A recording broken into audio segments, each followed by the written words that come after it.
You're listening to Road Trip After Hours on that thing with Mac Davis and Teddy Long on the thingy. The Starship Twinkie thing. Well, anyway, I've probably said too much.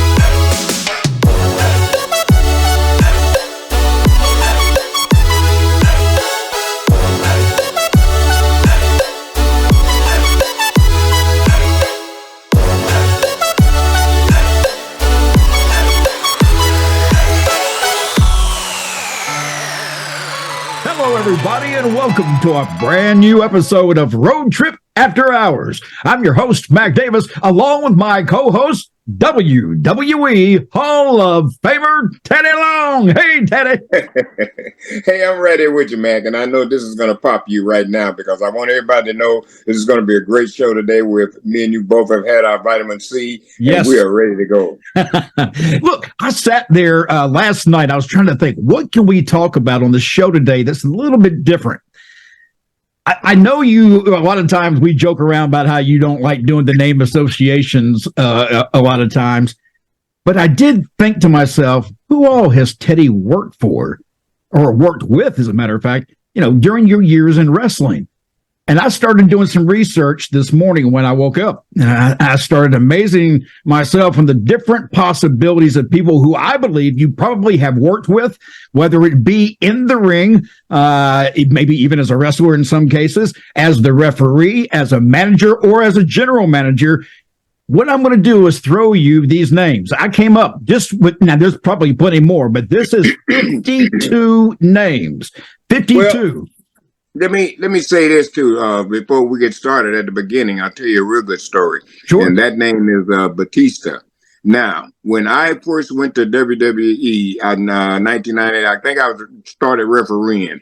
Well, anyway, Jim Cornette had OVW, all right? Yep. And they were running a big show there in Louisville, Kentucky. I came in to be, like guest referee for that show. So they flew me down, WWE flew me down. I got an OVW. The guy that picks me up from the airport and carries me around is Batista. Whoa. Okay. so then now, and I go all the way back and I look and I'm like, wow, look at Batista. You know what I mean? From right there and went on to be, you know what I mean? Yeah, look what he is now. Today. Yeah, man. I mean, and I'll always say this, and we're going to get into this. I always believe that somebody there in Hollywood or somebody bigger contacted the WWE about me. And I guarantee you, I'm like I said, something happened there. Yeah. You know what I mean? Yeah. And I'll always believe that, whether I'm right or wrong. But like I said, I ain't going into all that. We're going to have a fun show today. But you know what I'm saying? Oh, I do. I understand. I got you 100%. Right. Yeah, I'm running a company for almost 10 years. I'm the face of this man's company and this television show. And you're going to tell me I stayed in that position for that long and worked there for over 15 years. And I wasn't a nice person. I wasn't a good person to get along with. So something happened somewhere for me there. You know what I mean? So that's okay.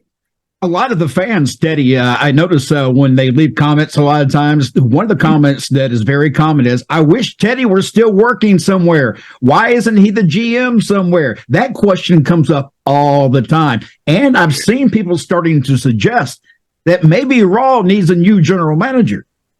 Well, like I said, my thing is, that's over. Maybe it may come back. It can if they wanted it to come back. That's fine. But I'm okay with it. You know what I mean? I had a great run. You know what I mean? And I'm happy. God bless me, to make it in this business and to prove a lot of people that they were wrong about me. Yes. So I'm happy with that. And just to be sitting back doing the Comic-Con, the meet and greets, the independent shows. I'm doing a big show on August the 12th right there in Utica, New York for Immortal Championship Wrestling. Some people I've had a chance to work with on several occasions that want to do something. They want to make money in this business, and they're serious about it. And that's the people I want to try to associate myself with, because I want to give back my knowledge. A lot of people, don't think I know anything, but a lot of people know that I do now. How in the world can I stay in something over 30-something years and not learn nothing?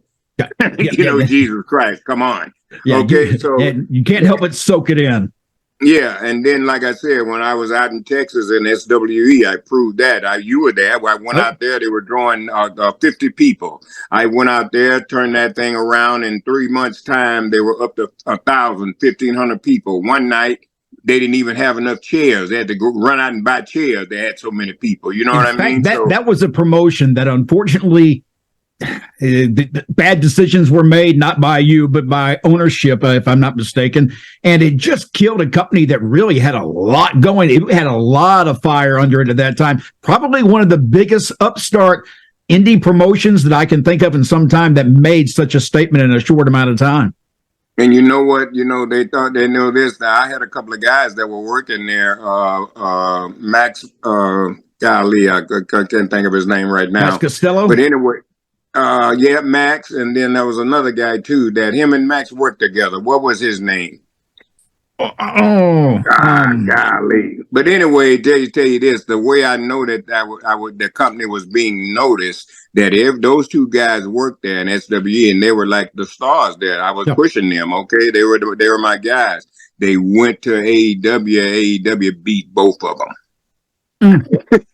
You know what I mean? But like I said, nothing they can do about it. They're trying to make it. So if getting beat, it go help you get a job, that's fine. But it didn't even get them a job. But like I said, I know what's going on. You know what I mean? So that means that we're being noticed. You know what I mean? Like I said, I'm just happy doing what I'm doing. So and that's what matters, man. I just like I like to be kind of chilled and just enjoy life and do what I want to do when I want to do it. And that's the situation you're in. And I can fully understand being in that lane. Now, that's not to say, hey, look, I would love to go to WWE and do some work. I'd love to go to AEW, ROH, wherever. But I'm also happy being home. So yeah. Well, that's the way it is. You feel like, I can help you, then, give me a call. If I can help you, then we can work it out. If I can't, I could care less. Yep. I don't care if I never get a call. Let's talk about these names because we're going to run out of time. We got sidetracked all of a sudden. We spent 15 minutes. Woo! Well, we're speaking the truth, and sometimes when you're speaking the truth, we gets going. But people want to hear the truth, and that's what I want to tell them. You're going to hear a lot of it on this show.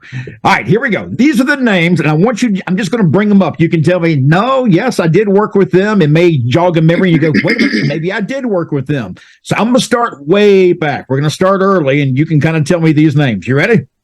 Yeah. Bruno Sammartino. I didn't get a chance to work with him. Were you in the company? He came over to WCW for a short period, didn't he? Didn't he come in as like an announcer or something? Can you stop that, man? Let me get some water. Yeah. Let me clear my throat here a little bit.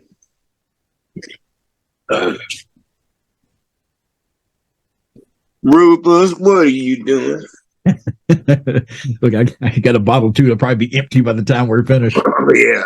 Especially after that smoking, because I get that dry mouth.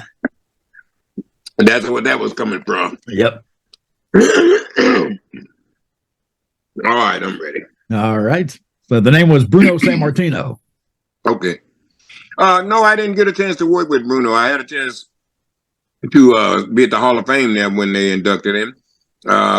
But I never did get a chance to work with him, but I did get a chance to speak to him, and that was really good for me because he was one person, that I had seen over the years and, looked up to, so I was glad to be able to meet him. All right, the next name, Dory Funk Jr.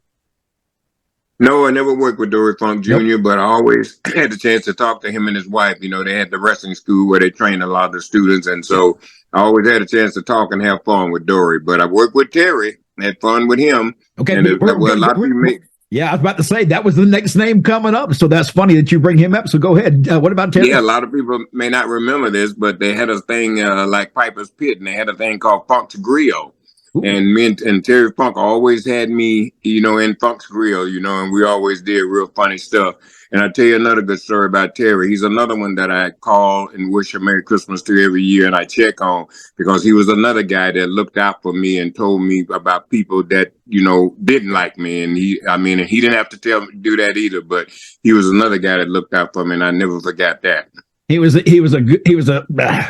I guess a lot of people would consider him maybe old Southern kind of guy, cowboy. You wouldn't expect that at that time from him, which made it even bigger. Really, but he was a guy. But he was a guy that understood. I ain't bothering nobody. Right. I'm doing my job. I mean, right. what else? I mean, but you know what I'm saying? He understood that part. You know what I mean? So I thank him for that. But see, the other name is Harley Race, and of course, I know you work with Harley. Oh God, yeah. And speaking of the guys that helped me out, Harley was another one. He was another one, pulled me to the side and told me about people. You know what I mean? And like I said, he didn't have to do that. And I had a chance to go see Harley before he passed. He was in the hospital here in Atlanta, and I went down to see him. And I was just glad I was there to see him before he passed, man. And I wanted to, just let him know, I appreciated, what he did, for me. And he was all funny too. He was always messing with JYD, and Harley always kept this taser, and he'd keep it hid. And every time he went me a dog, especially dog couldn't stand it. And every time dog would come around, Harley would ease right to him and hit him right with that taser. And dog, oh yeah, man.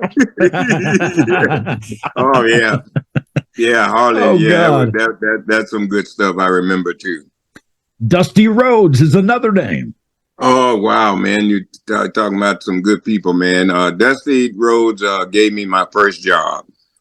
He hired me as referee, and here's another thing Dusty did for me, and I didn't understand it. God rest his soul, and I didn't understand it back then. But over the years, I'm glad he did, because I went back and it helped me learn so much. Dusty, when we were at the TBS studios there, I was refereeing, and I was also, running errands too. I'd go downstairs and I'd get this bouillon soup. It was like liquid soup. Yep. And they'd have this production meeting, and I'd get like 5 or 6 cups of that bouillon soup. It was liquid soup, and I'd have it on a tray, and I'd bring it up and give it to everybody. Jim Crocker was there, JJ, Dusty, and some other people that were part of the production meeting. But anyway, I brought this soup and stuff in there one day, and as I got ready to leave, Dusty turns and he looks at me and says, "Stay right there. Stay right there."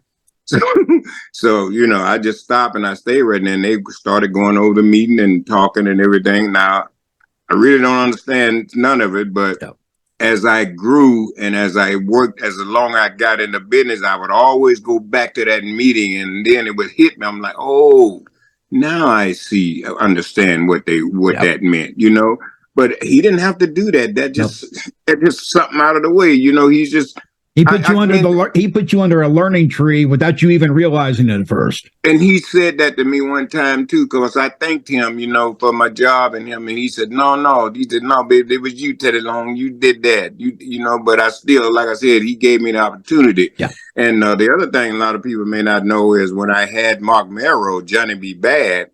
When we first got ready to debut him, Dusty was the one to name him Tutti Frutti, and the reason why that because he looked like Little Richard. Yeah, he did. So Mark come out of the meeting, from Dusty, and he runs to me, says, "Hey, Teddy, they're gonna name me Tutti Frutti." He said, "Oh my God, I said, "Well," I said, "You gotta have to do whatever they say, man. If that's what he wants." He said, "Well, can we think of something?" So I just started thinking of something, and I said, "Well, I don't know, man." I said, "I'll think of this." I said, "Here's what I'll say." I said, "I'll go in there and I'll give him something else." And I said, I'm scared to death, but I think Dusty will let me. He will listen. Will hear me out. And so, because I felt, me and him were that close because we talked before. Yep. So I shot back in there and I said, Dream. I said, I have another little idea here. I said, for Johnny to be bad. I said, "What do you think we do this right here?" And I said to him, I said, all all the fly guys will be mad and all the fly girls will be glad. Get ready for Johnny B. Bad. And it does it. I love it, baby. I love it. And so we went with that, and it made me feel good that he, accepted something from me. And I went back and I told Mark, I said, I gave him that. He's going to call you that. And he was so ecstatic. He's like, thank you, thank you, thank you. That is so that's how cool. That's how Johnny B. Bad was created. That is cool. All right, let's see another name. Tommy Rich. I had a chance to work with him. I had the chance to meet him before I even broke into business. When I was down at the TBS studios, just running errands and emptying garbage cans and going back and forth getting jackets. But some of his jackets were where I was picking up some of his clothes. So, but I knew Tommy from way back then, and I had a chance once I broke in. I had a chance to work with him. All right, the other name, of course, we know for sure that you have Ric Flair is the next name. Yeah, I had a chance to work with him over the years. Refereeing, I started, and then once I started managing. I'm thinking, Teddy, you worked a lot of matches with Flair in the defense of that championship and in Dusty matches, too. I mean, you had the best seat in the house for some of those major matches in the early days. Well, what does that tell you? If they trusted me then to be in there with that, and back then they didn't play. I mean, this was this meant something. If they trusted me then to get in there to be with these two top stars, then what does that tell you? Yep. So that's that's what I'm saying. If I was doing my job then, I've been doing it all along. So that's what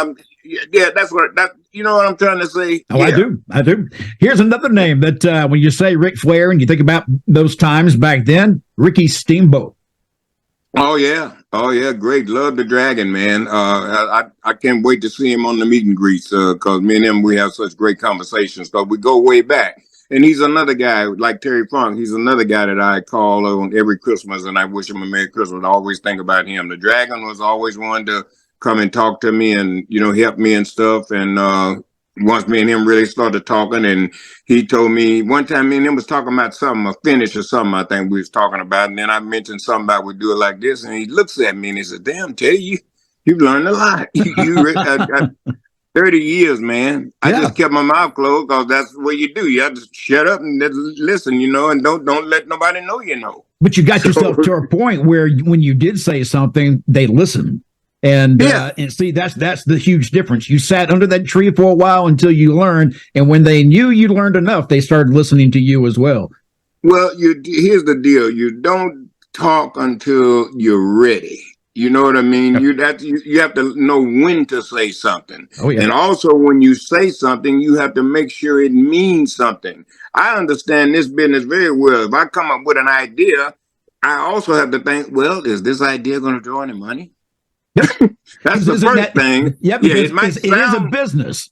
It might sound great. I mean, it may be entertaining, but is it going to draw any money? I learned that from Vince. This man educated me to what this is. This is a business. And I never got mad at him when they always talked about what he had done, cut somebody out or did something, I understand. This is $1 billion operation this man has got. One little thing could mess it up. So I understand very well, man. So like I said, when he got on me the one time, that's the only time I ever had any problem when I was out there playing, me and Randy Orton, and not blaming Randy, but I'm blaming myself because I was out there playing. And Vince let me know this is a business. You don't play here. Okay, 24/7. Okay, you keep it like that. And I said, oh, you're right. And I told him, I said, it was me. It was me, sir. I said, I was playing. I said, but you don't have to ever worry. That'll never happen again. And it didn't happen again. No, it didn't. All right, here's another name. Now, and I want you to notice that every name that I am mentioning in this list of names are all world champions. This is just a tip of the iceberg of people that Teddy has worked with in his career. All right, so Sting is the next one. Sting, I had a good work with him and Lex. They had great matches together, especially when I started refereeing. And that's when I had a chance to work with Sting. And then when I started managing and I had a chance to work with him, that's the first time Sting had worked with me in the ring. Yeah, since my referee days or the managing days. And it was just hilarious to him, man. He just shook my hand. Teddy, you're too much. So it's funny because I don't think the young generation today can fully grasp how over Sting was when he was at his peak. And I'm talking about his surfer days with the the blonde hair. Oh my God. I mean, that was in my time growing up, that's who I was watching. I was seeing Sting grow and become this huge phenomenon. And he was just something else to watch. And I can just imagine being in those buildings every time he was there. Oh, yeah, man. Great guy. Like I said, another real nice guy. Great guy to work with. He worked many times, too, with the next name, and that's the Great Muda. Did you ever have a chance to cross paths with the Great Muda in the ring or on promos or anything? Brother, listen to me. I had the opportunity to ride with the Great Muda and Gary Hart. God rest his soul. Wow. Gary Hart was managing him. Okay, Gary Hart is tired. Now, he don't want to drive no more. And I guess, Gary didn't know about me. I was a driver because back in the day, some of the guys like JYD, Butch Reed, God rest their soul, they wouldn't even ride in a car unless I was driving. Because I was, they trusted me because I drove everywhere. But anyway, so Gary didn't want to drive. So Gary messed around and let Muda drive. Now, Muda is it's raining, storming. Muda is driving 80, 90 miles an hour. The car is hydroplaning, jumping up and off the water. Oh, it's a wonder we didn't crash then, man. God just took care of us. But Muda don't know. He just flying. You know what I mean? But, what are you doing in the car at that time, though, Teddy? I mean, you got to be screaming at this point. I can't say nothing. I'm with Gary Hart. What the hell am I gonna say? Yeah. And back then you didn't say nothing because if the boys found out you were scared, then they'd really put it on then. So you never let them. You don't never let nobody know you're scared now. Oh good God! No. Another name. Rick Rude is the next one. Oh man, God, you calling some great names. God rest his soul too, man. Me and Rude, we rode together too. Had the chance to ride with him. What a nice, great guy, man. Rude would come by the house sometimes too, and my wife, rest her soul, she was her and Rude, they really got along. Her and Rick were good buddies. So yeah, Rick Rude, man, super nice guy. All right, we already talked about Lex Luger already just a little while ago, and the next name after that is Big Van Vader. I had a chance to work with him. Vader wasn't too friendly, with certain people, and I was one of them people. So, he just, he was in his own world sometime, I could tell. And he had his own people that he favored. So, like I said, I worked with him, and that was about it. The only thing I ever heard about Vader was that he needed to wash his gear a lot more than he did. I heard that was an issue. So. Ron Simmons. I don't even think I ever got that close to him. So well, that's good because you don't want to get hit by him either. Ron Simmons is the next name, and of course, we know you've had interactions with Ron Simmons. God, my God, you managed. Oh man, I just talked to Ron yesterday. Yeah, man. First met Ron. He come up from Florida. And he first come in to WCW. Then we met him back then, and then that's when he. Well, I think we had Doom first, and then after Doom broke up, then that's when he went into the singles, and he became the world champion. But met Ron back then, and next thing I knew, I think they put them together, and they had the mask on them, and they were calling them the Ebony Express, and they had them with Nancy Sullivan, which was Nancy Benoit, God rest her soul, and she was managing them, and this is how all this happened. Kevin Sullivan and Hot Stuff Eddie Gilbert, God rest his soul. They were the two guys that I rode with. These guys were masterminds of the wrestling business. A lot of people didn't know I was riding with them, but I learned so much because that's all they talked about was wrestling and finishes. When Kevin Sullivan was booking the NWO, I was right there in the room with him every night going over the booking when watching him put everything together. A lot of people didn't know that because you can't let them know stuff like that, but I can talk about that now. But I was right there in that room with Kevin. Every night he booked that NWO. So I learned and I learned and I learned, but I kept it all in, And I remember one night, what made me feel like I knew something is one night we were overseas and Chris Benoit, God rest his soul, he went up to the top rope and he usually when he goes up and does that big dive, he goes up and he goes right to it. You know what I mean? And that night, he just stalled, just for a minute, just Yep. for stall. And he went on and did it. But then when he come back, and he says, Teddy, how was that? I said, well, Chris, I said, sometimes, and I'm just saying this, man. I swear I'm just saying it. Just, I said, Chris, I just thought, I said, every time you go up for that dive, I said, you really go and you go right ahead. You don't stall. I said, tonight you stalled just a little bit. Oh, God, he took that so. Oh, Teddy, you're right. You're right. You're right. God, I knew I should, and I didn't want to create all that. Oh, yeah. You were just kind of pointing out a little thing you happen to notice. But I was, and I was able to say that to Chris Benoit. I was able to, and a guy that would value my opinion. And he knew that I was in that room every night that booking was going on with kids. So he knew I knew. He would come to me with stuff and ask me about different little things. You know what I mean? So, yeah, man, it was just, and like I said, and then getting back to Ron after we, they took the hoods off of them and they put them with me, Doom. So then I had a chance to know Butch real well. I knew Butch, but not Wells. But that was a great time.